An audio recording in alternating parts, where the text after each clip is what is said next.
underestimate the power of PlayStation. Beyond. What's up, everybody? Welcome to Podcast Beyond, episode 193. I'm one of your hosts, Greg Miller, alongside Rupert's chum, Ryan Clements. Hello. How's that one? All right? It's okay. I'm running out of good ones. We should decide on a good one for you. You've had a bunch of classics. All right. So He only does everything. Colin Moriarty. Metal Gear. And the Tech Tower, Scott Lowe. Not a new one this week? No, that's your new one. Okay. We're You're just retiring gonna- Gear God because it was inflammatory to the real Gear God, Metal Gear, Mr. Kojima. And now you're the Tech Tower. You're not Okay. even that tall, though. But you do have a... We're about the same height. You have a cylinder-esque... You're a beanpole. I'm very cylindrical. You're a beanpole. Yeah, that's what I said. I don't know if I would have classified Scott Lowe as the same height as Greg Miller. That's what he said. I didn't Greg Miller do is a that. tall man. Yeah, everybody, let's get that on the table, too. We have a lot to talk about, but the number one thing we should talk about this week is that, yes, I'm very tall, ladies and Yes. gentlemen. Very And the number one thing I get told when I meet people is, oh, my God, you're taller than I thought you'd be. And I understand it's understandable because I like taking photos with fans and friends and everybody else. And when I do that, though, I put my arm around people usually and lean my head down. Right. So I always look like I'm the height of whoever. I am about 7 or 8 feet tall. He's a juggernaut. 7 or 8, give or Juggernaut. take. Yeah. Yeah. All right, this has been a good episode. No, I'm excited to be here. I'm excited to be back. We had an awesome E3 show last one. If you didn't listen to the Podcast Beyond episode 192, go ahead. Of course, another big thank you to Mr. Yoshida, president of Sony Worldwide Studios, for joining us for that episode. Thank you so much, friends out there who listened to the show and tweeted at us and him. Remember, he's at YOSP. YOSP. And so many people tweeted that it was a great show and we had a good time and a lot of emails about it. Thank you so much. That means a lot to us. We were very, very proud of that show, too. At least the first half. Very, very happy with the first 45 minutes. The last half of Brian Miggles walking up and not being able to put together a sentence because we're so tired. Not great. But I'm excited to be back to full power today. Yeah. So let's begin the show with what is and forever will be the Roper Report. Time for some news. Once again, these are from the man himself, Colin Moriarty. So the opinions reflected here. There might be a spin on this. This is the spin zone. I'm ready. Number one. This is the heavy spin zone. Take me to the spin zone. In May 2011, physical games sold for a total of 743 million in the United States. We're off to a good start. This is a 14% year-over-year decline and is the lowest month of physical game sales since way back in October 2006. What could it mean? I don't know. What does it mean? I don't know. I think people are buying more digital stuff. No. You don't think so? I think just people are buying less games, period. Well, was there less good games, maybe? Yeah. I mean, it's kind of in the twilight years of the life cycle. But that should mean that everybody has them. Everybody's got the console. Should be selling more. Here's what I'll tell you. I was at the GameStop the other day buying some stuff. The GameStops. Tell me about it. GameStops. Tell me and there was a woman in front of me with her 2 kids, and the GameStop guy was trying to sell her on the new whatever power-up the rewards card they have or whatever. And she listened for a while, and she's like, "No, we don't need it. Thanks. We live 20 miles from GameStop usually, so we don't come in all that often. And plus, we buy a lot of stuff off the Xbox Live." I was like, "Interesting." It's weird. Because the kids were like 7 or 8. You know what I mean? Like, yeah, I know. Did she say the Xbox She did say Live? the Xbox Yes. Live. That's Fantastic. amazing. And it's one She of owns those a things. PlayStation. She is a Wii. It's one of the, we're all insulated and we all, cutting edge and like to waste our money on digital goods. So it's like, it's no shock when Colin drops $100 at home to pick up a bunch I of know. T-shirts. I can't get enough of those T-shirts and those other goods in home. I will say this, that I can't, even though I guess October 2006 was right before PlayStation 3 came out, Xbox was out for a year, Wii was about to come out. Jeez Louise, I hate that. Yeah, that don't noise. talk about it. Oh yeah, no one can hear it. We have a bad podcast room. Everybody knows this. And there's trouble afoot in the earphones. But I refuse to believe that even with that said, and that those were October 2006 was probably a fairly weak time for games too. That Well, it was right after 9/11 too. yeah, it was right Never after forget, 9/11. Colin. I'm hard to It believe was you 5 years, forgot. 1 month after 9/11. I'm gonna have to get back to you on that. I got to run some dates. Gonna get off the bad computer. In other words, there must have been weaker months than May. I mean, May wasn't that weak of a month anyway. Didn't LA Noire come out and stuff like that in May? So Is that right? God, it seems so long ago. Is that possible? That LA Noire was just in May? yeah, Probably. I think so. When did Portal come out? April? April, I think. Okay. Yeah. Portal's good. BTW, we've talked about the awesome series of cartoons on the show long ago. I would like to say that there is a awesome noir where Ego Raptor, this Flash artist online, has done another one of his classic takes on LA Noire, and it's hysterical. Go look it up. How can they find it? Ego Raptor they put in? His tag is EGO Raptor. Okay. Ego Raptor, but it's on YouTube, Newgrounds, the usual places to find Flash. Just go check it out. Awesome Noir or something. I don't know. It's got Noir in it. It's got Awesome in it. Is it like Metal Gear Awesome guys? It's the same dude. He's done awesome takes on so many different games. I love the Call of Duty one. That was my favorite. I still think the Gears of War one is one of his finest. Oh. Hop aboard the coal train, baby! And then rip opens in space time. The Trauma Center one too, right? Yeah. Right. Zombie cancer! Yeah! Pew pew pew! Thank you all for joining us on this audio journey of things you might not have seen. This is a conversational podcast. Now I agree it is, and now I can tell you that I do sign off on Ego Raptor. Go get him. Yeah. Go get him, everybody. Go get him. Get that off my coffee here before I get to number 2. There was some turmoil with the upcoming title, Batman: Arkham City. Originally, Robin was confirmed to be in the game, but it appeared that only people who pre-ordered at Best Buy would have access to him. Rocksteady representatives have since confirmed that this isn't the case. Robin will be in the challenge maps for everybody who purchases the game, though early access to him will be given to those who pre-order at selected retailers. In quotes. End quotes. Yeah, that's about it. Now, I wrote the article saying that Robin's probably available to everybody. I want to say probably. They didn't really confirm it. They danced around it. This is how these people do their thing. But the fact that they said exclusive early access, Right. I'm in the same vein that, yeah, totally. He's coming for everybody. Tim Drake, everybody, too. The third Robin, who's no longer Robin in the current continuity, but they're about to blink the universe of DC Comics, so who knows what's going to happen when he runs. They're about to blink it? Yeah. What does that mean? It's they're going to reset continuity. They're taking all the issues back to 1, and they're rechanging everything. Welcome to Get Out From Underneath Your Anime Rock. This has been huge news for like 3 weeks now. IGN's been covering the crap out of it. I want to know what the anime rock looks like. It's like grayish, Okay. and it's got really jagged edges, and it cries out these giant sweat drops pop off the time. Anybody care about this except me? No, The continuity thing, or the fact that Robin is in the game? Continuity. I know you care about Scott Lowe. But yeah, Robin in the game. I mean, it's exciting. It means that he's actually in the game. Like the people Not playable though. Outside of challenge maps, no. I think he's gonna be like the Joker, right? Okay. But the fact that they have his model, I'm assuming means that they have his model like they did for Joker last time around. So Robin's in the game, actively doing something, which I'm excited about. I didn't take you for a Robin fan. I like Tim Drake quite a bit. Okay. I do not like that he's Red Robin currently. Okay. Oh, I thought, who was Owl Dude? Owl Bro. Wasn't there an owl? Watchmen? No. I thought Owl dude, owl bro. I thought that at one point Robin was named Oh, had an Nightwing. owl. Nightwing. No, Oh. Dick Grayson, the original Robin. Close enough. Graduated from being Owl Robin. Owl bro, Nightwing, same thing. Whatever. When, eventually Dick Grayson got tired of being Robin and went on to be Nightwing, and then he did that for a long, long time, and then he became Batman when Bruce Wayne was dead, in quotes. Okay. And then when Bruce Wayne came back from the dead, because he's really just lost in time, Dick Grayson continued to be Batman, and then Bruce Wayne was also Batman, and they started this thing called Batman Incorporated, which is where we are right now. Now you're caught up. Oh my God! Comic books. In August, this is all going to change. I just blacked out. What'd you say? All right, anyways. Owl dude. Number Owl bro. Bro. Everybody send in your am Owl Owl Bro Bro. fan art, please. Owl Bro. Number 3, Bungie, the famed Xbox 360 exclusive developer responsible for the Halo series, is working on a new multi-console game. No one knows the details of what the game is yet, however. The name Bungie Aerospace has been floated, though no one knows exactly what it is either. Is it a game or a service or something else entirely? We'll find out soon, as Bungie has promised a reveal of Bungie Aerospace in the coming weeks. That's interesting. Yeah, I'm actually interested to see what the hell that is, because I know that earlier this year we know that Bungie, I guess, made a copyright on Aerospace. Now, is that the game or like some sort of? Because why are they calling it Bungie Aerospace? If the game was called Aerospace or the project was called Aerospace, they would just call it Aerospace. The rumor was that they were working on an MMO, right? Yeah, I mean that's. Or was that debunked? I can't remember. I don't know. I mean, I remember hearing. I've heard a lot of rumors about what this game is. So, I don't know. Like, they keep good secrets over there. Yeah, they do. I like it when they do countdown clocks. They go to nothing. Mm-hmm.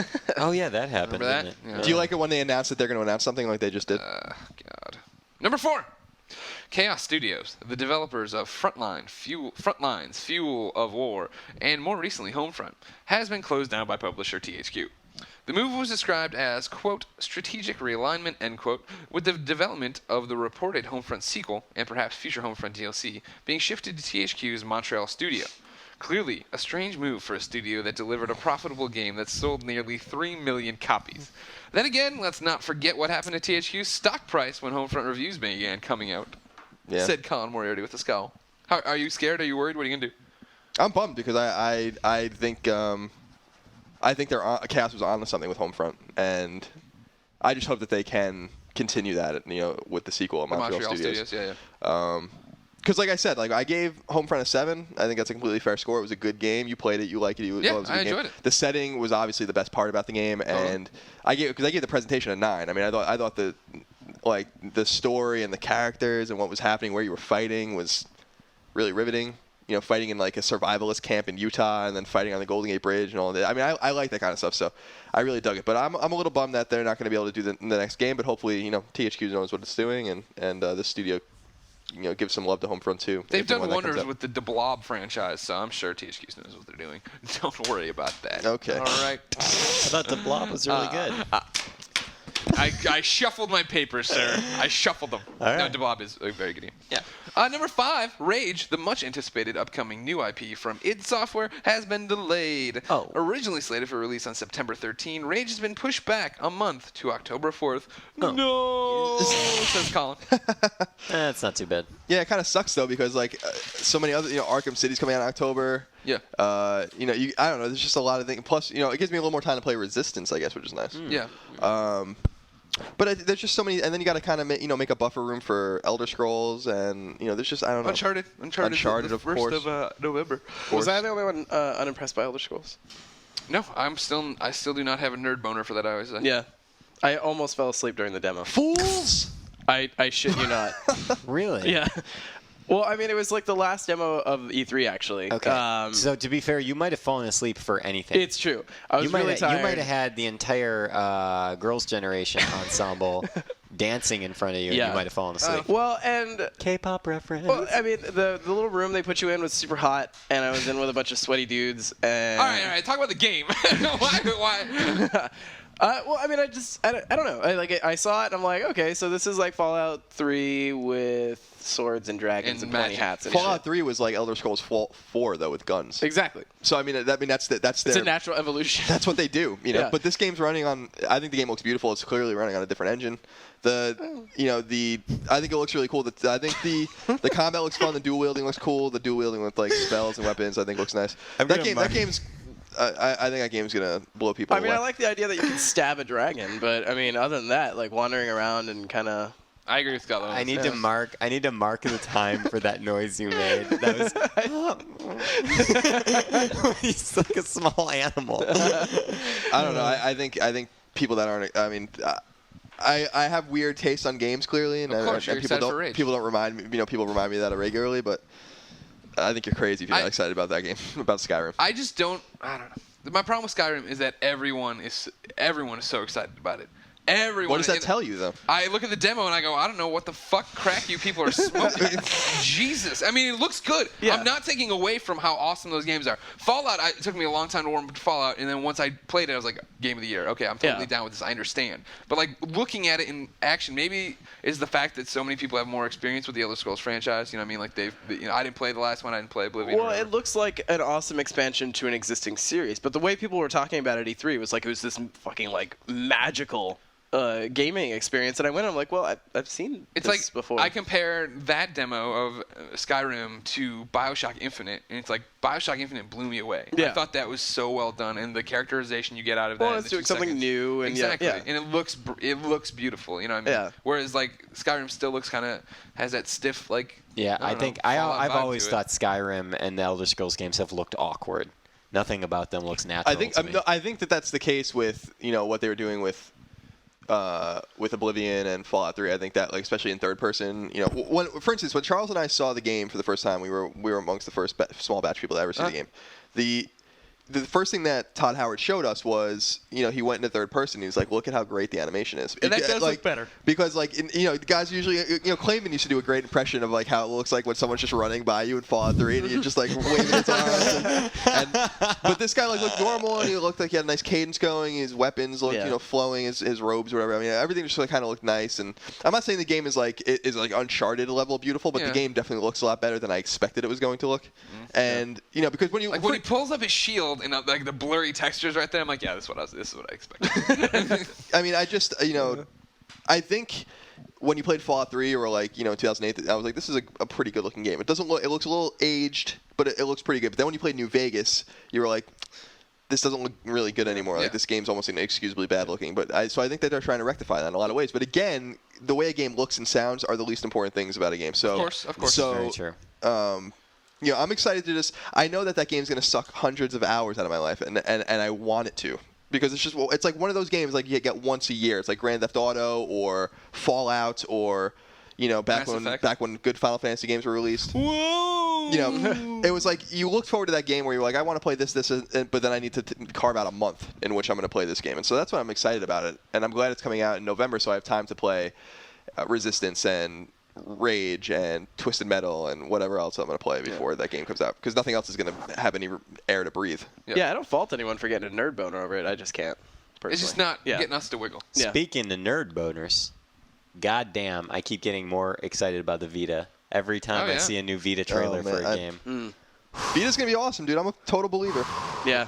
Ooh, my goodness, What trailer did you see? The Gravity Days trailer. Okay. I didn't get a chance to see it earlier. And it's just, oh my god, it's got so much potential. There's so much cool stuff. Also, Dragon Crown, calling it right now.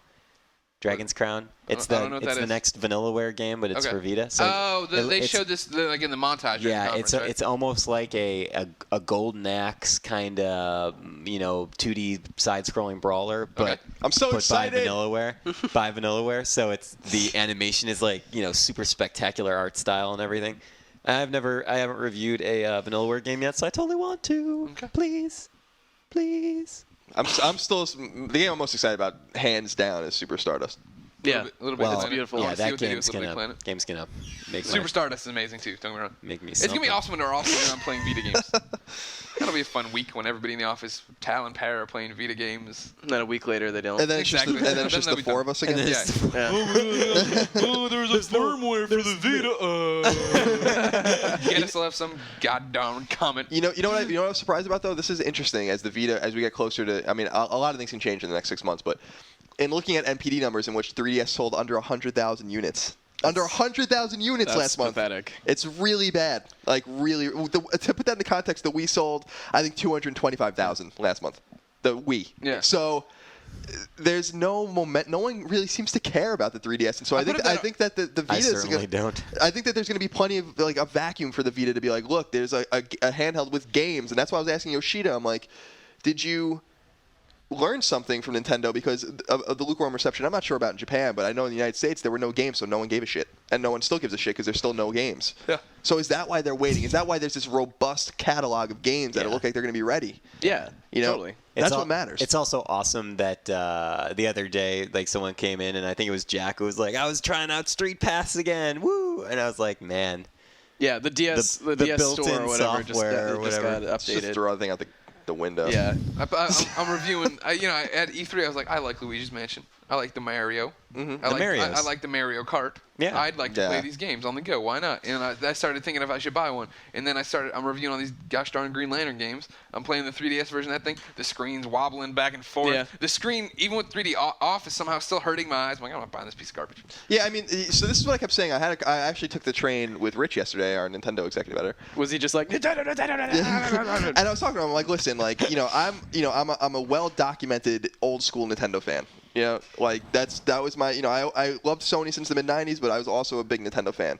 NES, SNES, N64, and I really loved the GameCube. I was definitely a big evangelist of the GameCube because it had great games. Right. And even though they were few and far between. Right. And what I was telling him was that with the 3DS, I am still still waiting for that one game where it makes me buy it. And I told him, I'm like, I'll buy it right away when they announce a game I care about. If you're just going to tease a Smash Brothers that's going to come out in 3 years, or if That you're was gonna, terrible. and you're going to give me And the fact that everybody got so excited about that. It's like, there's a new oh! Smash Bros. Coming. We have no screens. We just started working on it. Like, fuck off. Yeah, it's like, and they announce like, That will take 4 to 5 years. I know. and they announce like, Not like joking. for instance, I could give a shit less about Mario Kart right now. It's like, who cares? Like I want something new. Luigi's Mansion was probably the biggest surprise, and that's cool. I really enjoyed that game on GameCube, and the Mario game looked interesting. But again, it's not a compelling software. The Kid Icarus game is not a Kid Icarus game, so I'm not going to play it. I want something that sells the system to me. I want to buy it. I want to see what everyone or some people are excited about with it, but I don't.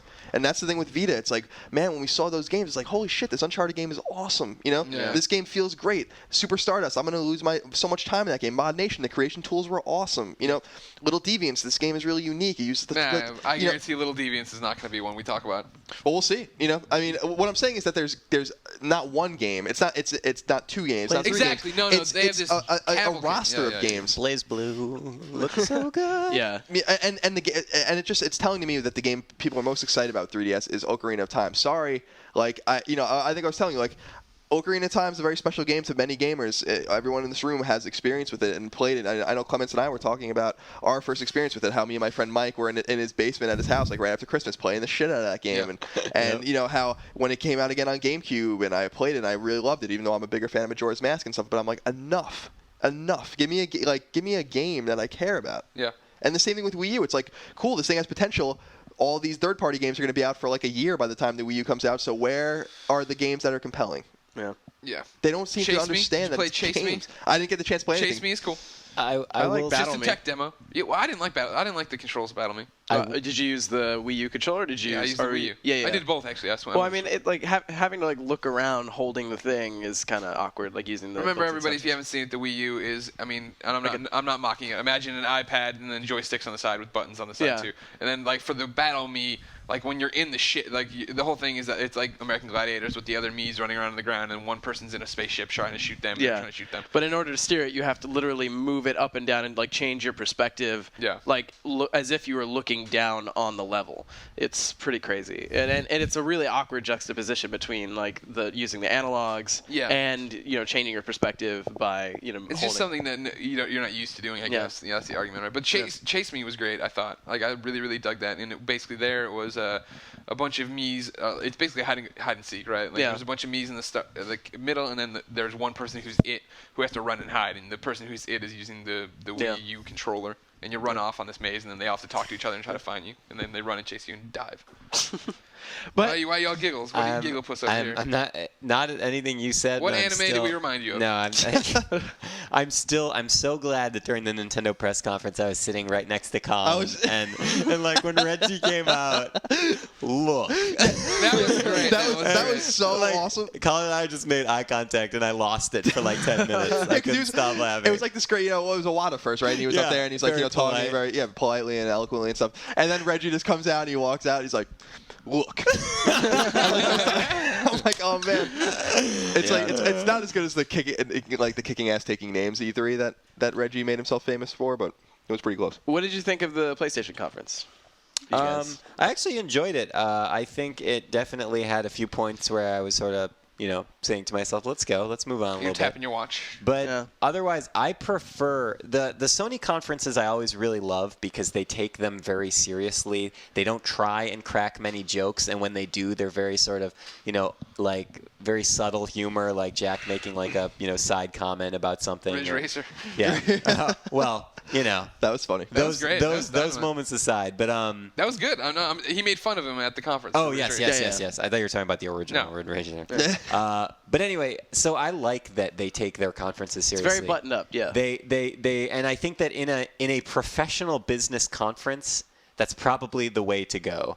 Because as we have seen by the, Ubisoft press conference, Ugh. you cannot. Mr. Caffeine here. It just doesn't work. It just doesn't work. That Here's my conference thing. was painful to me to watch. I like Sony's conference fine.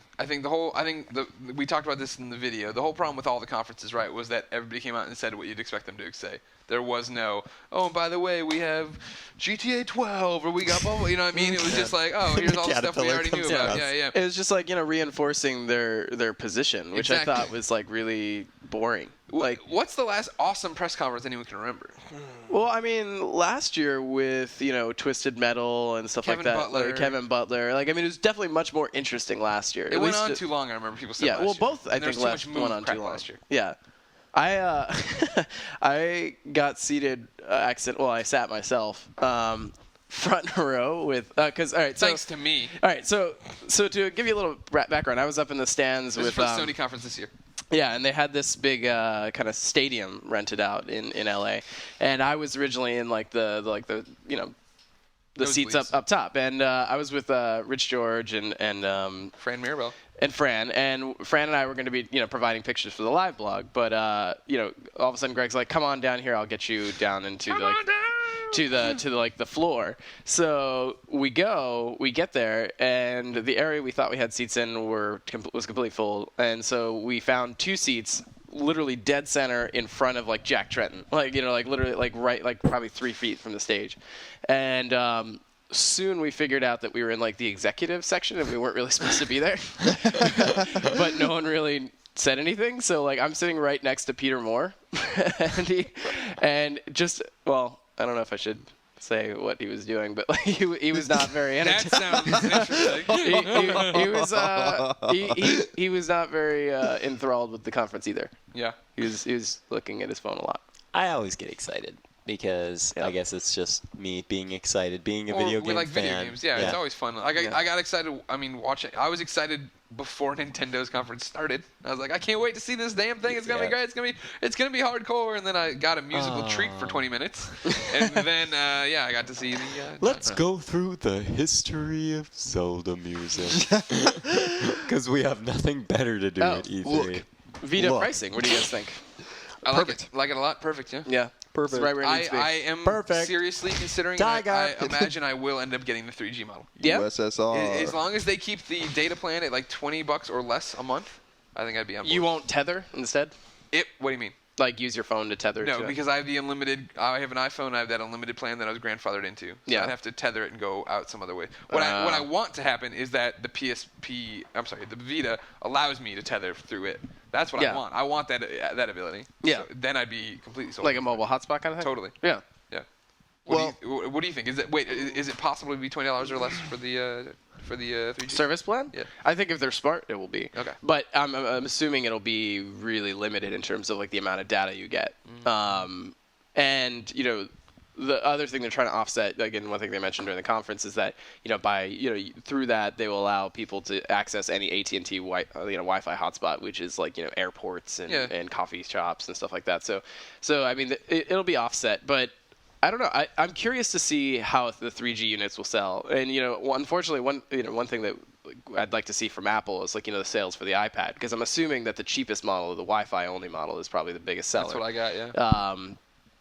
Because even I don't know why I do, but I pay for 3G on the iPad, but I really should just tether, because it would cost about the same and it would work about this, the same. It would work exactly the same way, except for I'd be draining the power on my iPhone for it. But yeah, I'm really curious to see how people react and pick up on the 3G thing. They need to prove when they announce that plan. They need to give me some kind of if it doesn't allow tethering, that's gonna be a huge blow, because then what am I doing? I'm doing Nier with it, I'm gonna Near the action RPG? No, near the Vita ability to see what Underrated people game. have been Yeah, playing I agree. around me. Well, the other thing I'm really curious to see what they do is if they try to make a contract thing, because Apple's got the balls to say AT&T, you're not gonna make this a contract thing. People are gonna be able to buy month to month, but Sony may be less concerned with that and maybe just be like, okay, we'll make people sign up for a year or 2 year contract for this thing, which would totally suck. Why? Well, you want to lock into a data contract for your NGV I or guess your that's a good point. Vita? All right. I'm just going the Wi-Fi route, man. I'm Yeah. telling I you. want to see. I'm not saying for sure I'm doing it. I just want to see. I can't think of a time that I would not be near a Wi-Fi spot, either at home or at the office, and needing to connect to the internet using Vita. I gotta sync these trophies. I know. I Exactly. Honestly, You're right. I rarely game online, and when I do, it's almost always at sort of a dedicated. Well, and that's the other big question. It's are they going to allow you to do access online multiplayer for all games using 3G? 3G is not that fast. If it was 4G, I'd understand that, because then you could do real time, wipe out and stuff like that. But is it just going to be limited to accessing the store and That's getting right. live updates? I'll tell you what I want it for is that if I'm ever on the train or in the BARTs or whatever, I can download comics to my iPad. I want it for tethering because I think that's a better solution for me than changing my iPhone plan. Oh, so you want to see if the Vita will allow you to tether to other Correct. objects? I don't think that'll be the case. He brought that up last week, like when we were talking to Yoshida. He seemed open to that idea, so I think he's gonna next press conference. Probably TGS will come out and be like, "I got a great idea from Greg Miller." Another shout out Yeah. to Yoshida-san, by the way. Yeah. Yes, of course. Because it just still blows my mind that there are extremely high-ranking Sony executives that listen to our dumb little podcast. Yeah, and he was great too. Yeah, he was I very don't nice. think So our podcast personal, He was very nice. honest answers. Yeah. He was very honest, and I will say this. I mean, as I tweeted, that was one of the coolest moments of my professional career. Speaking to him, seeing Absolutely. how cool he was, seeing that he really listens to Podcast Beyond. Yeah. Which is like, so it's not just him, it's not like, you would expect, a very busy man, a very well-respected person who has a lot of things to do, might not be able to listen to Podcast Beyond, which is almost unimaginable, but I assume that's the case. with There some are people out there, I think, who still don't listen to podcasts. But he really does. I mean, he was mentioning things we were saying and doing for quite some he was time. calling me out on like my when I was like, don't buy Move yet. So that was like from November of last year. And then, he tweeted at me, which I thought was really cool, saying, it was great to be on, because I said, thank you, and it was very nice to meet you, and now he's following me on Twitter, so that's where he's following us all on Twitter. So now I'm just going to retire. But hey, I will say this about, look. I thought the press conference was pretty strong. I mean, I wrote a piece, an editorial about why I thought Sony won E3 with the press conference. Yeah. I wasn't blown away by it. I did a video with Damon in which I said it was like an 8 or an 8.5 if it was on the IGN scale. I wasn't like the most amazing Sony conference, certainly not the most amazing E3 conference I ever saw. But I think they easily won. And I'll say that as a gamer because there are games, and that's like what I care about. It seems like Microsoft is doing really well by making Xbox 360 an entertainment destination, and they seem less concerned about exclusives because they don't really need them. Because a game like Call of Duty is still going to outsell it on PlayStation 3 2-1, and they have all these great packages and ESPN and all those things that you can watch YouTube, and now they have Minecraft, which is a game, obviously. Yeah. they're Which is a game.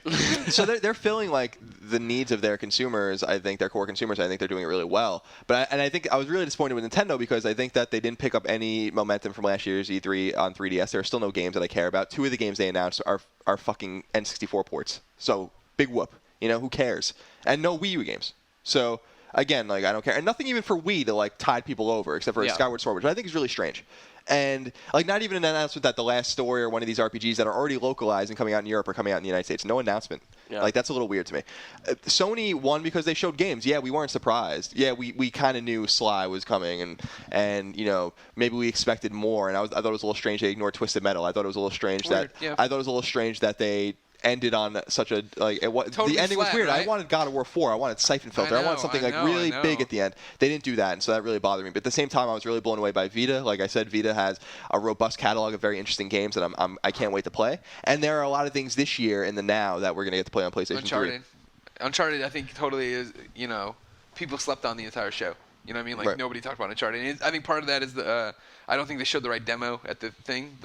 Behind closed doors, I got to see the cargo plane demo, and that was way more exciting than the ship demo, which was cool. Still cool demo, ship rolling, but he's drowning. Okay, whatever. Yeah. And then on the floor, it was all multiplayer. No biggie. So if you didn't go behind closed doors and all you did was see snippets of the PlayStation press conference, you walked by and said, oh, it's more multiplayer, and kept going. You know what I mean? I want to go see what's happening with Journey or what's happening with Pixels. Right.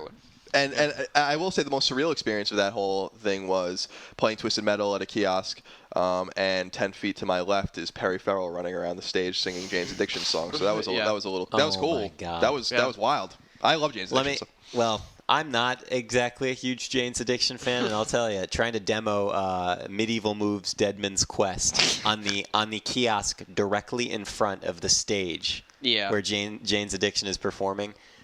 Tremendously difficult. That was an experience. Also, I am pretty sure, I think I told you this, walking through Sony's little, I don't want to say VIP area, but it was the closed off area. Their booth. If you've gone to PlayStation Home, it's the area you can't get up to until you watch all the trailers. And if you haven't gone to PlayStation Home, go there, watch all the trailers, and then go play the arcade cabinet up top, which is Scribble Shooter. It is an awesome downloadable title only coming to PlayStation Home. There you go.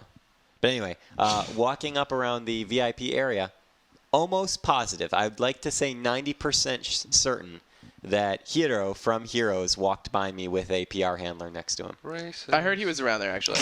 I don't know what race is that? I'm kidding. I'm 90%. I'm just giving you a hard time. Clearly, it was Hiro Nakamura. Greg and I saw T-Pain. Yes, we saw T-Pain And Cisco. Cisco. And here's the dynamite thing we heard about afterward. The thong song guy, yeah. Here's what me and Scott Lowe, there's a video up of us talking about the Vita. We're holding it. I lick it.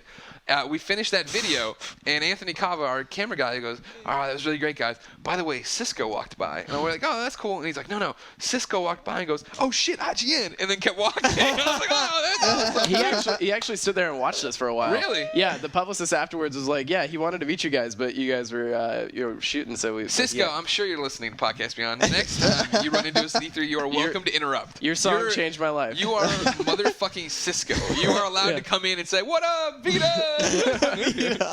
We would be glad to I have like you. that Hot Shots Golf. No, let me tell you about the Thong Song 2011. He was laughing all the way to the bank with that song. It's a great song. I think that was a good toe. And all the reader questions are about E3. So we can keep on and rolling here. Before, though, we close out the Roper Report. Two things to point out, ladies and gentlemen. That was the Roper Report. All right. On Monday, Colin and I are recording the Infamous 2 spoiler cast, where we will sit down and talk about everything in Infamous 2.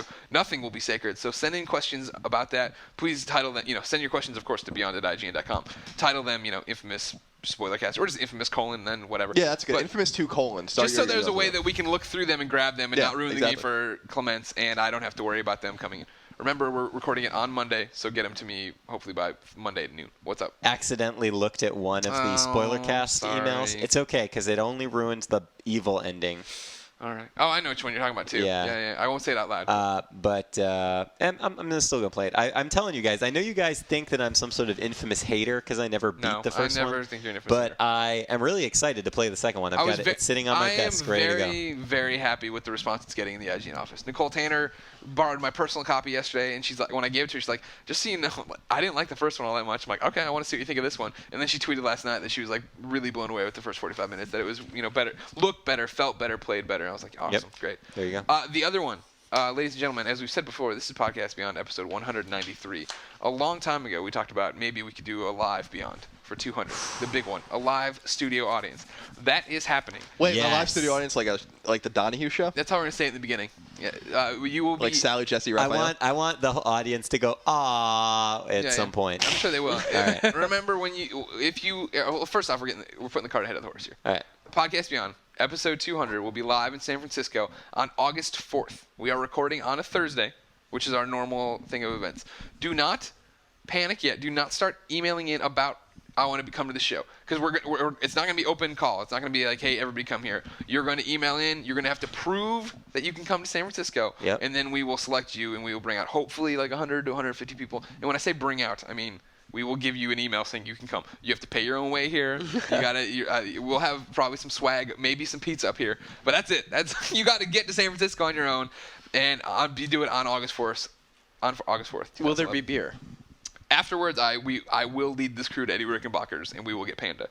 Okay, we absolutely have to call them at that point. Yes, because I know. they've gotten upset at us before. I know, it'll be okay. But again, though, I know. How dare we bring business there? Yeah. Can you believe it? And then they yell at us for standing around the tables. Yeah. It's like, are you kidding me? No, I know what you're saying. Like, I've been there a couple times where that one waitress was getting mad a couple times. And I want to be like, are you fucking serious? Do you have any idea? Do you have any idea how dead this place would be if we didn't bring people here and how much money you're making? Yeah. Get over it. But here's the other important caveat. Next week, we will have information on how to do this. Do not get crazy now and buy tickets. This is your week to plan. Can I legitimately be in San Francisco on August 4th? August 4th. A Thursday. You are not guaranteed a spot. So don't do anything crazy. Do not do anything rash yet. If you flake, we'll come down there and kill you. That's the other thing, too. Do not, when we give out information next week on how to do this, please, for the love of God, do not send in things saying, I'll totally be there, and then not come. Because you're taking away a spot of somebody who might have actually come. And don't tweet the details either. Yeah. Yeah. But again, even then, we're going to have your name. You have to prove who you are when you get here. Yeah. But then we'll have some fun. It's going to be an exclusive. It'll be exclusive. Yeah. But if you get in, goddamn, we're going to have a good time. Yeah, you know. Colin, if I wanted to know what games came out this week, where could I go? Oh, Greg, it's been a while. I know. You can go to the official IGN list of upcoming PlayStation software on all 3 platforms by the IGN editors. And it's been a while Since I could say Oh, we all sang like It's been a while since I've gone and fucked things up just like I always do. You're going too high, man. Some tone differential there. I was trying to harmonize. I've never actually learned how to do Yeah, I harmony. don't know. I didn't know that existed till the Beatles Rock Band.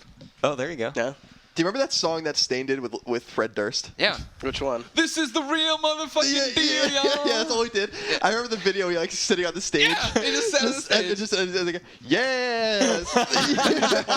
but then they recorded like a studio version like a year too late. All right. Anyway. Oh God, it's been a while, hasn't it? No, so this is a list of games that have come out the last 2 weeks because we weren't able to do this last week. Okay. So it's a little hodgepodge. There's quite a few things. Nothing on PlayStation 2. In fact, I think it's time we might want to get rid of 3 platforms. No? I'm fine with that. Yeah, How sure. about We'll talk about 3 it. platforms? Because now it'll be PSP and Vita. Oh, be owned. Living la vida loca. Lips were devil red, and his skin's the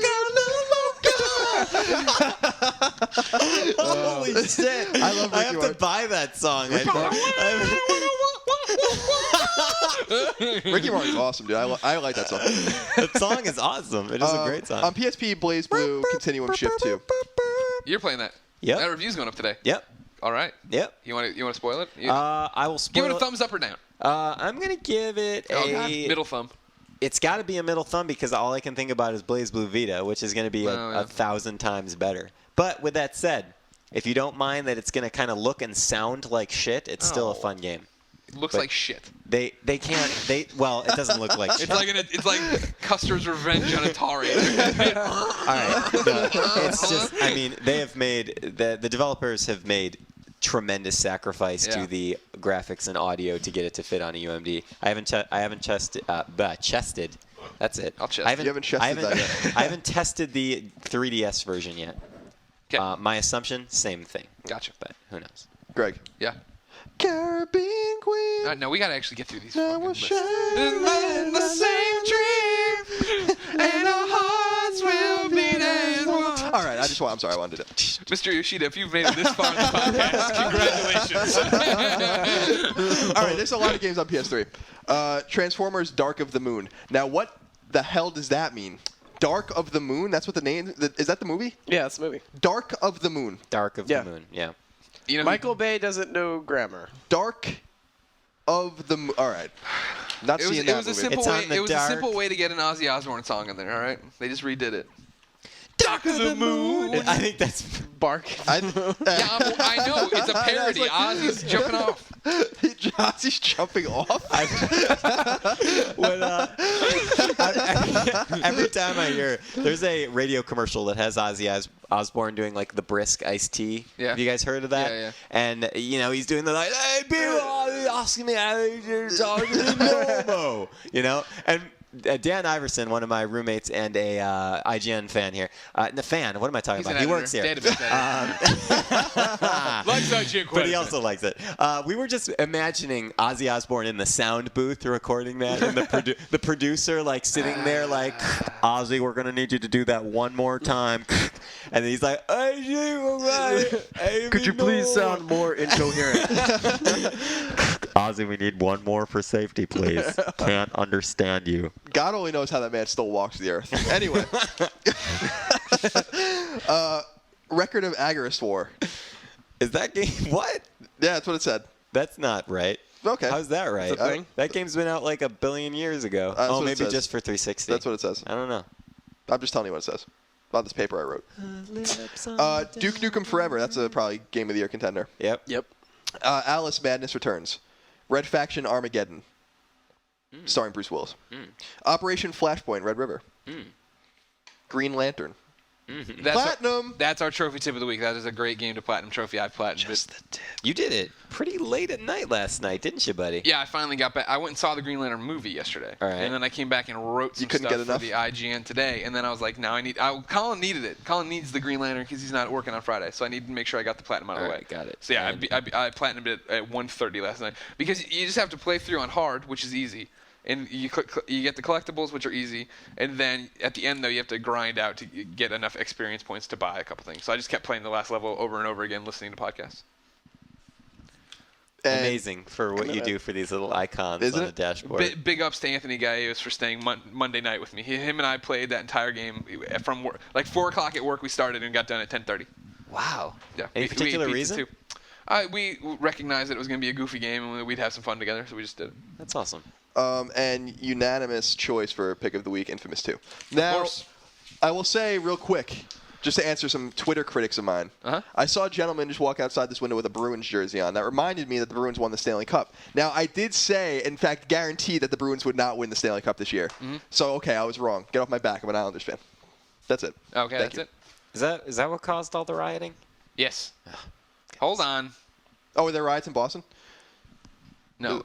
Really? Do you not know about this? There Did was you not hear? Vancouver burned last Oh, night. People went Vancouver. Well, that crazy. makes Yeah, sense. yeah, yeah. Well, I was going to say, because when the Patriots... Well, I lived in Boston for 5 years. When the Patriots won the Super Bowl and the Red Sox, especially when the Red Sox won the World Series, that city burned. Yeah. I've never seen anything like what... I don't know why people do that to their own city. Real quick, our ship wrote in, and his first question was, I would love to get your thoughts on the riot in Vancouver last night. I'm personally embarrassed. Our reputation has been tarnished. I haven't read anything about this.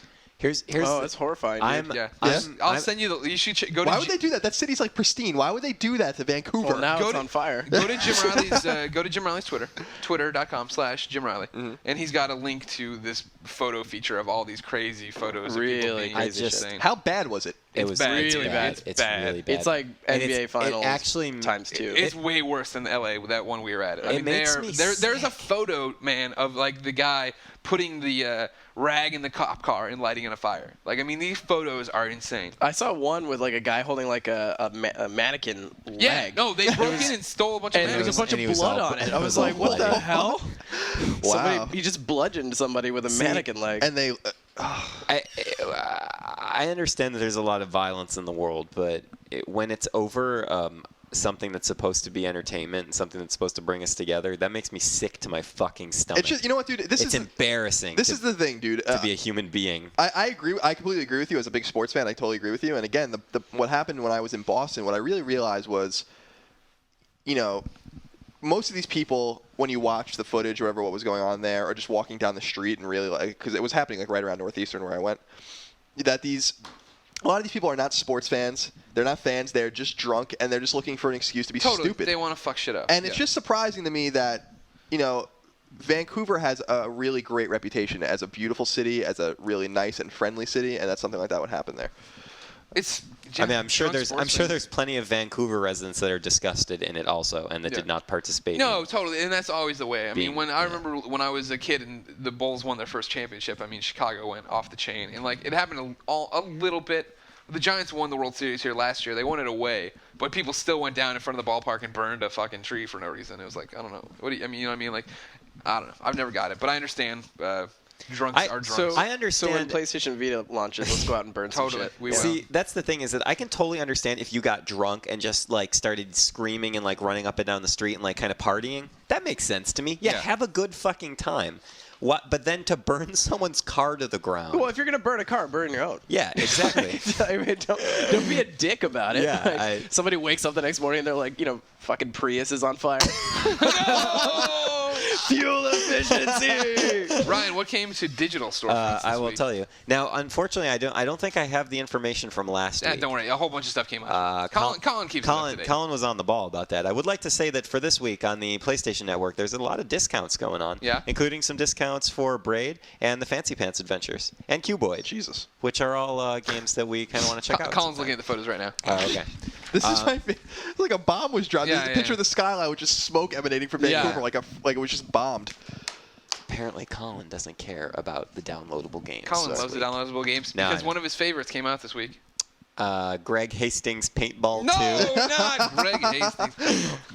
Dive into authentic paintball action from Greg Hastings, the #1 name in the sport. Create an unstoppable team of real players. Load up on revolutionary new gear and guns and brave the unpredictable elements in 62 massive fields based on real locations around the world. This is real paintball combat, intensified with PlayStation Move controller support for precision hits and 7 vs. 7 online play. Wow. Greg Hastings Paintball 2. Tell your friends. $20. Ikimi Village for $9.99. It's a city building game from Ninja Bee. What else did Ninja Bee do? That name sounds familiar. That does sound familiar. Also, Midnight Club Los Angeles, the complete edition, is available for $20 on the PlayStation Network, as well as Outland. Yeah. A Colin Moriarty recommended game for $9.99.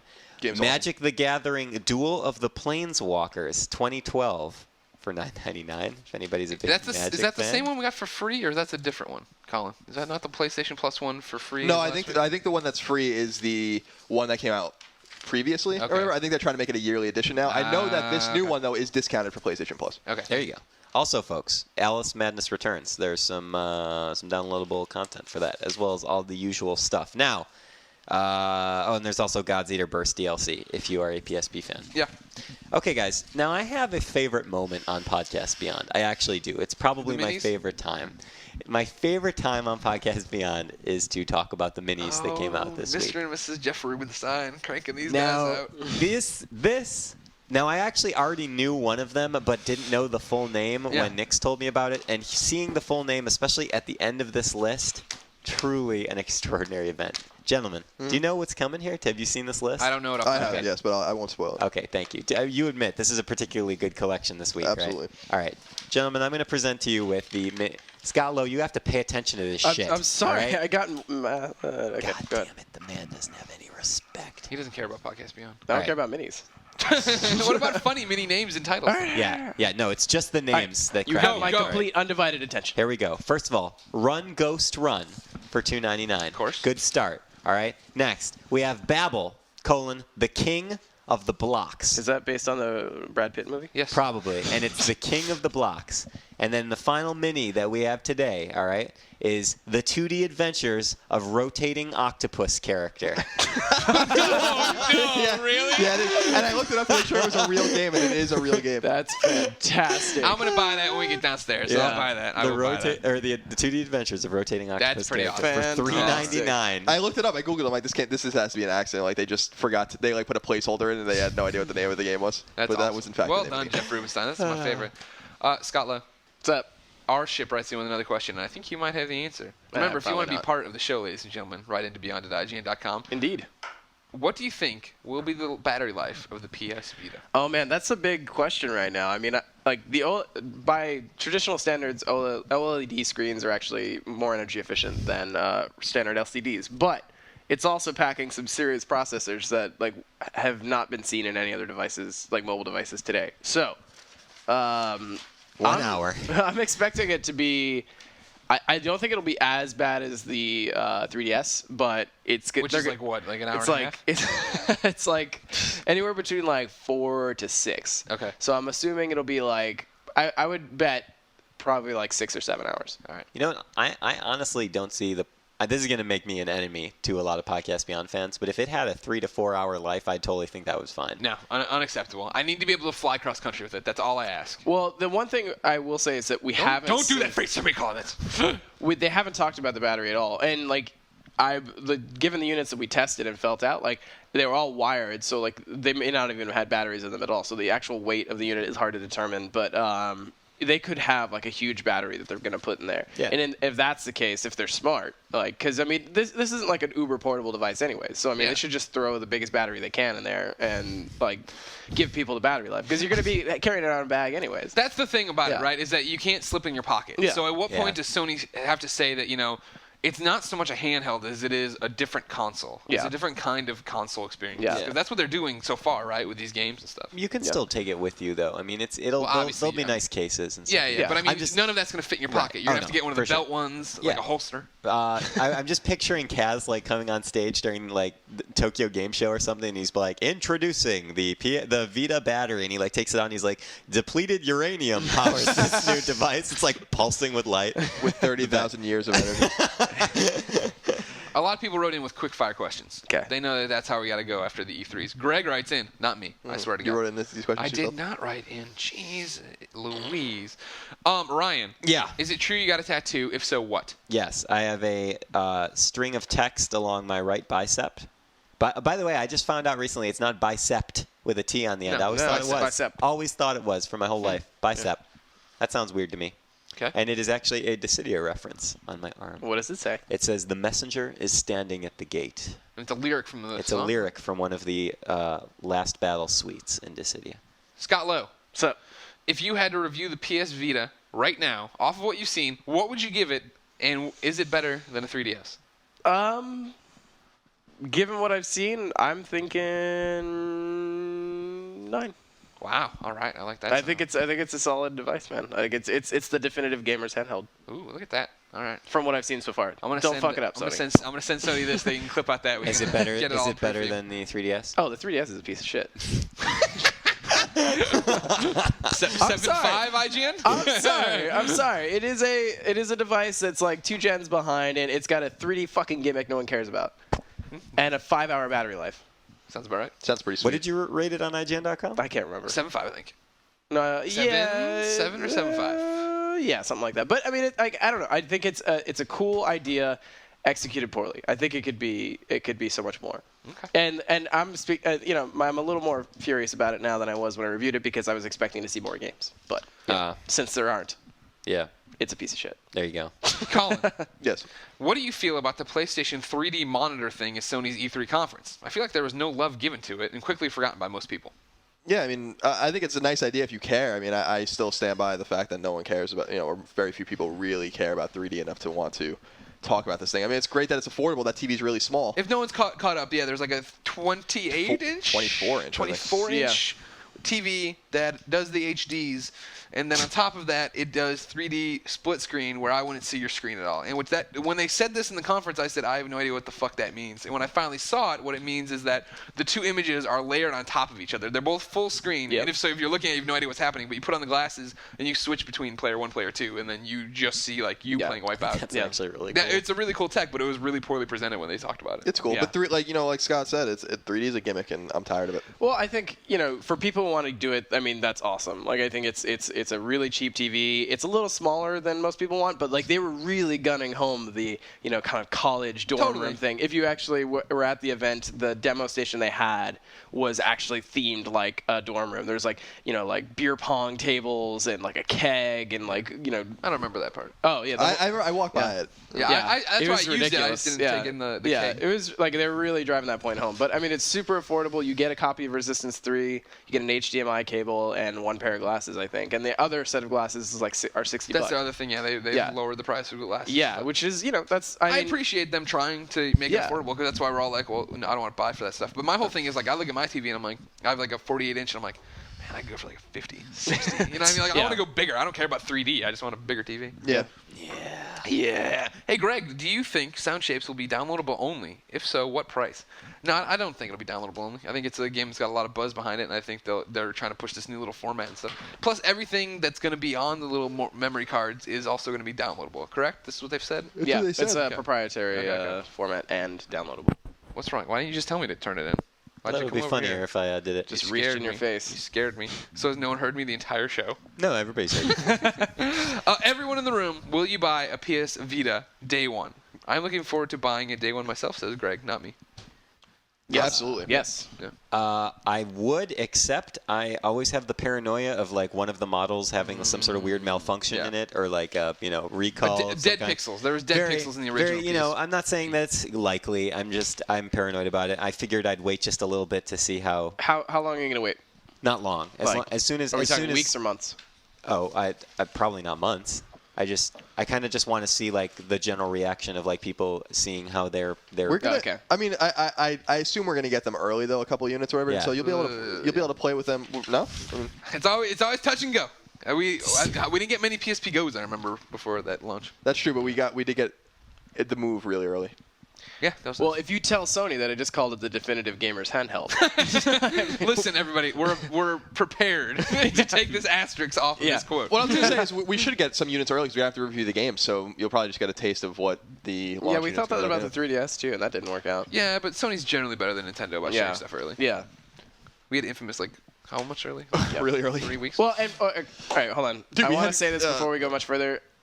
I know I'm going to get a bunch of fanboy hate from the 3DS comment. It is not a piece of shit. It's a cool handheld. It's just, I think the Vita is going to be a lot better. I'm pretty sure that on the IGN scale, 7 to 7.5 is piece of shit. Yeah. I was excited about it at the time, but the more I see a Vita, the more I think Nintendo has no chance. Because wait until consumers figure that out. It's like, I could pay $250 for this 3D thing, or I can get this thing, which has internet access, apps, games, web browser. Games, that's the big thing. Yeah, the big thing, games more specifically. The thing it was designed for. You don't want N64 ports? Calling it right now, though, the 3DS will get a hey, price drop within 6 months of the Vita launch. Show them the What ports. about before the Vita launch, you think? I mean, I think that's possible, but at the very least, or the very latest, within 6 months of the Vita launch. Miles writes in and says, "Hey guys, what was the most interesting thing that happened to you at E3? It doesn't have to be game related at all." I'll go first since I had time to think about mine ahead of time. I've never rage quit a demo before. Oh my God, I love this story. I have never rage quit a demo before, but I tried to rage quit a demo for Michael Phelps' Push the Limit, a Kinect game. Now, this story is very visual, ladies and gentlemen, so I'll do my best to tell you as I can. I get up there, and then I see on my preview list, I got a preview Michael Phelps Push Limit. I'm like, no problem. Go to the 505 Games booth. They got a little room in there. I see some other Kinect stuff.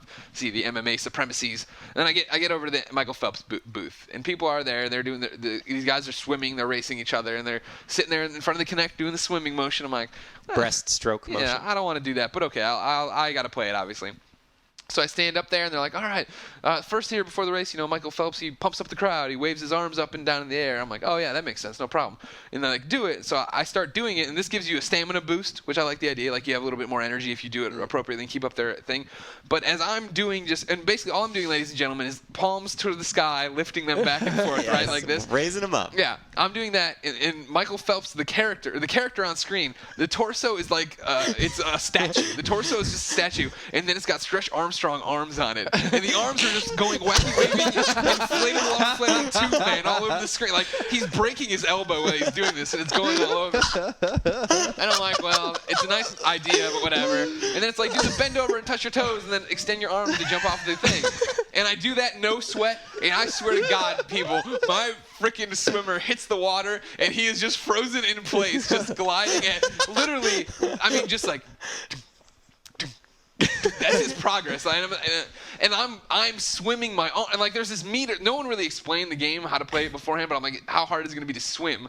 And there's this little meter with this, the triangle bouncing back and forth, and you got to keep it in the sweet spot or whatever. And I'm going, and the needle just gets buried to one side. It's not even coming back to the sweet spot. So I'm swimming, and it's saying, too slow, too slow. So I'm going faster and faster, and it says, too slow, too slow. And my dumb character is just stuck in the water, gliding, and barely gliding. And I'm swimming, I'm changing up my strokes, I'm doing this. They're like, oh, I think, the demo guy's like, I think you need to, you're just moving your hands right now. Move your arms more. So I'm like, full on swim. And you have to just manipulate your body in order to fit into the shape. That was the entire game. That's the game show. The getting the whole game show. Yeah, I know what you're talking about. Yeah. And no, this was is that? Are you talking about the Tetris-like game, like where you where you have to bend your body. I was like, I don't understand, like, who's gonna, like, I was thinking about it, I'm like, all right, that's cool, but, like, and it works, but, like, who's gonna buy that? Who's gonna buy that game? There's no ideas on for Kinect or whatever. But I will say the best moment for me was demoing the Hulk Hogan Kinect. Oh yeah, that's brother. That game didn't work very well either, but that was certainly one of the most surreal moments of my life. just speaking with Hulk Hogan. Yeah, it was awesome. He's like, "Where are you from, brother?"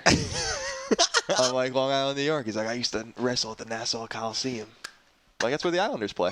And then we started doing our little thing. Yeah, it was good. That's it was amazing. Fun. I would like to say that I wonder if I can talk about this. I think I can. Yes, I can. I'm sure I can. I didn't sign anything. So I had first of all, I know I'm an acquaintance with Genova Chen, who is the developer. He's one of the directors of and co-founders of that game company. And so they're working on Journey right now. Beautiful game, by the way. I'm very excited. He was watching Greg and I play. Oh, was he? Yeah. Very we cool. kept going, where are the trophies? Sucks, man. I want to shoot something. Ain't no goddamn sand snakes for me to shoot. So anyway, I'm talking to Genova, and he's really great. He's one of my favorite developers to talk to, just because I think he's a very smart guy, but he's also really open to just talking about his game, and he he asks me like what I think honestly, and I feel very comfortable. I would totally tell him if I didn't think something was good. But anyway, I speak with him a little bit. We're having a nice talk, and then I'm exiting the booth, and he comes running up behind me. He's like, "Oh, hold on, wait. My friend from China is doing a documentary on the video game industry here, and also my development cycle with this game. Would you be willing to talk with her?" And I was like, "Oh, yeah, sure, why not?" So I turned around, and it's this woman from the second largest news station in China. And she has a camera crew with her, so I'm basically interviewed for this Chinese news station. This is massive program documentary thing, and she was talking to me it was hilarious because I was like, I'm just like this random journalist from IGN. Don't take everything I say with a grain of salt. But it was a very cool experience. I felt I was finally the one in front of the camera being interviewed, not the one doing the interviews. Oh. See, Touche. Scotty Lowe, E3 moment. Man, I was drunk through the entirety of E3, so I don't remember a whole lot. No, I think overall, I actually got a chance to see games this year, so that was probably my biggest thing, because I'm always about the hardware, so I'm really psyched with everything I saw. So I don't know, it must be fine for you guys because you guys see it all the time, but for me, it was just really exciting to see games and get to play ones behind closed doors and shit like that. I'm always excited. Okay. Also, BioShock Tomb Raider, Infinite really demo. excited. Yeah, Tomb Raider looks great. That game I can't wait. looks amazing. Yep, and BioShock Infinite. Of course. And I will Battlefield definitely 3. play that. Oh, Batman. real quick, by the way, biggest surprise of E3, Blood Rain Betrayal. I never got over to see Skullgirls, it. bro. Directed by Uwe Boll. Yes. It's a Way forward. It's a 2D. Yeah, it's a way forward game. It's a 2D side-scrolling action game. It's like Castlevania meets Moondiver. It's pretty cool. Adam writes into beyond@ign.com. He says, Colin, which name is worse, Wii U or PlayStation Vita? Oh, Wii U. Yeah, totally. That's not even close. Though I think we're all tainted now because we had that awesome conversation with Yoshida-san about the meaning behind Vita and Vita. what it meant for them. Life Force. I don't think Vita is a strong name at all, but I think Wii U is. I think I said when they announced the name, I'm like, I think I tweeted it. Nintendo was like, what is the worst name we can name this new console? And then they went ahead and named it Wii U. Ryan, Yes. which Xbox exclusive shown at E3 would you like to come to PlayStation? What are some Xbox exclusives? Whoa! That says it all. No, the funny thing is that I'm actually not joking. I just No, I was don't. I was paying attention. I was kind of in a bubble at E3 doing my own assignments, so I It's didn't. Halo Anniversary, Halo 4, Gears of War 3. I think it was Forza. Forza, right? yeah, but you got. I am actually probably the biggest Halo fan among all of us here, right? No one else likes Halo, right? I like Halo. Oh, you do? Yeah. I don't care. Would you consider yourself a pretty devout fan? Because I am a Of pretty the story or the multiplayer? everything. Oh.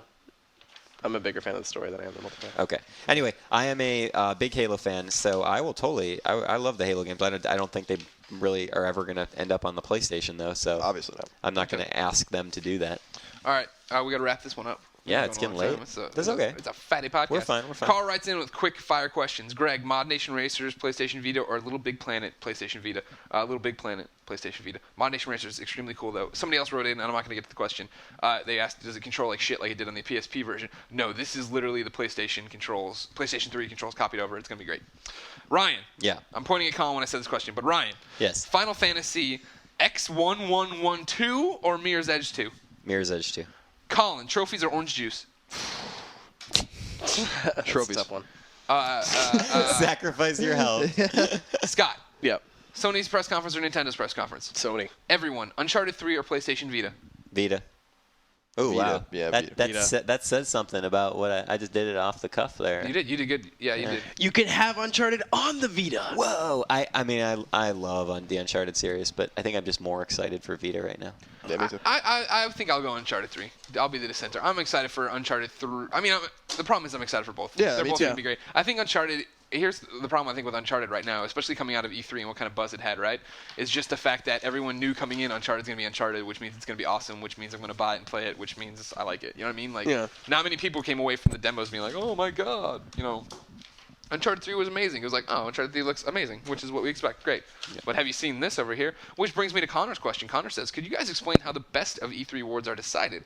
I noticed Uncharted is better than BioShock on PS3, but also worse than BioShock overall. Will these lists ever make sense? I doubt it. We just drink a whole lot and then make a list. Yeah, Connor. Yeah. I think you hit it on the head. I think they don't make all that much sense, really, because we see a demo for 2 seconds, and the fact that you get nominated, I think, means more than anything else, right? Yeah. Like, the reason I think you see, I'll tell you, I'm a man of my word. I voted BioShock on the line. I didn't deviate based on platforms or anything like that. But I think a lot of people do get to platforms, and they're like, well, what did I see the BioShock demo running on? I liked Uncharted a lot. When you say, what's the best PS3 game, that's when people start thinking, oh I should pick an exclusive because it's a PS3. But yeah, sure. Nobody picked that. I did. I heard it got negative votes. And the way we vote is that we all nominate stuff throughout the week, and then that gets vetted. If it gets enough nominations, gets put on a list, and then we all voted in a poll system we had, and then the winners were picked that way. Yep. So yeah. It's democracy in action. M-Dog 2438, one of the people who bought the shirts back in the day. Me and Colin did predictions. I guess you weren't on this episode, Ryan, but we did predictions for E3. He came in with the winners and who got the most points. Colin's predictions were, number one, that the NGP would be named the PSP2. That prediction was incorrect. You get 0 points.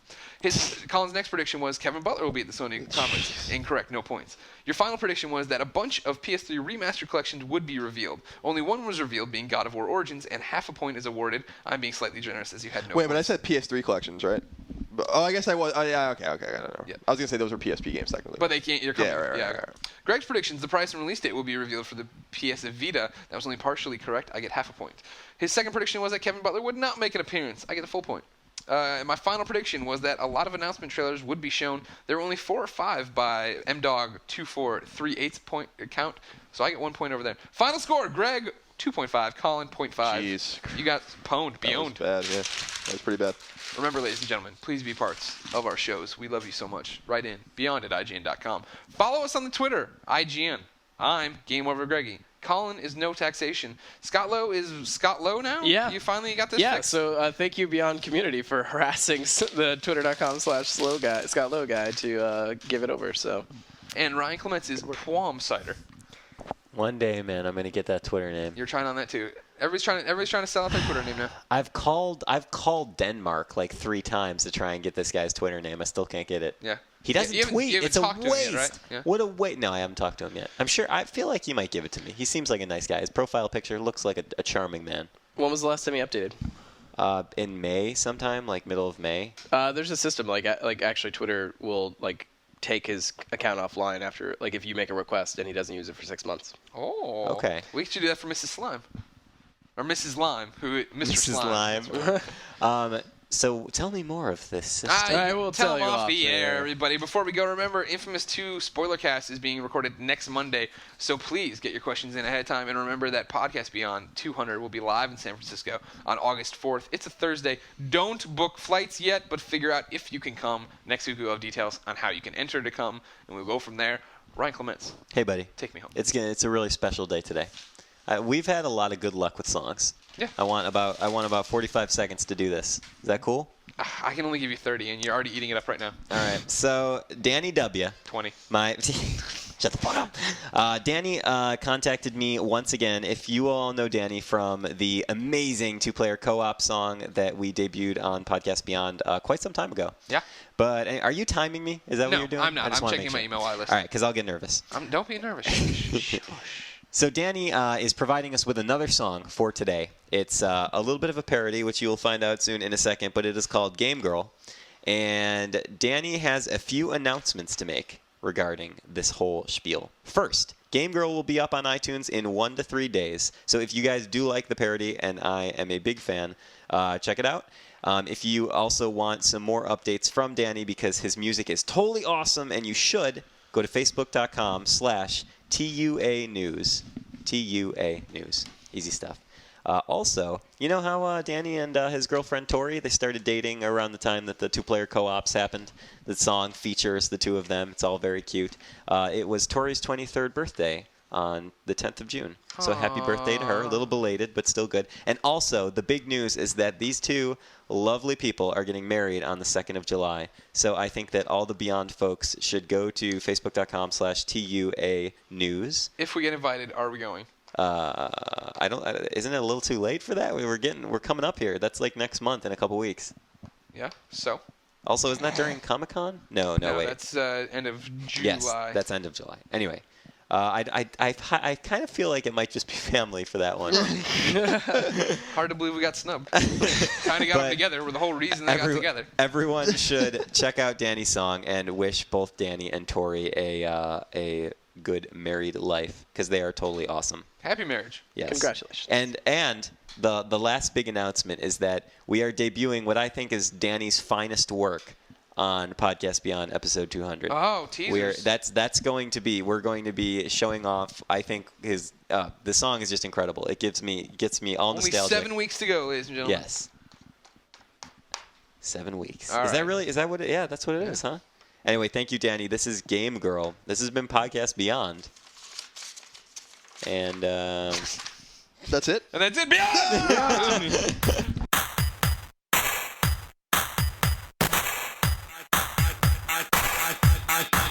I came to play. Our quarter's up, now what you say.